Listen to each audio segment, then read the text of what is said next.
دا هغه تراژیدي ده چې هیڅ ماشوم باید ورسره مخ نشي. تیر کال د یوې کورنۍ 10 ماشومان چې ښوونځي ته په لاره وو د هاوان مرمۍ ښکار شول.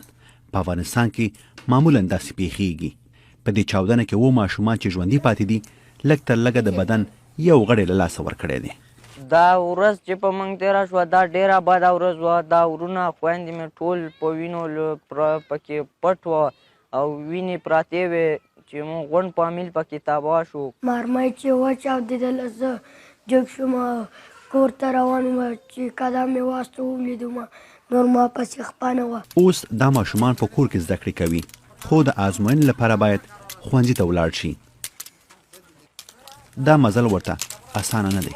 مصنوعي لاس او پښې د دوی لاسونه او پښې تڼاکې کوي او دا د دوی د ژوند نوی حقیقت دی. زما زړه خپه دی زه نورو جنکیانو ته چې ګورم زړه مې هغه وي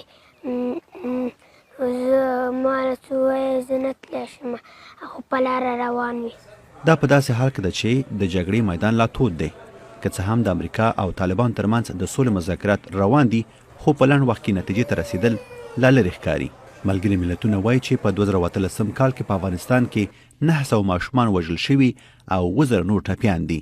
له رابعې څخه د ماشومتوب ژوند اخیستل شوی دی خو نور ماشومان ته ښه ژوند غواړي. طالبان حکومت راټول شي هغه سوله وکړي نور ماشومان شهید نشي خپې ته نه کټ نشي. وحید الله فیضي د امریکا غږ آشنا تلویزیون واشنگټن.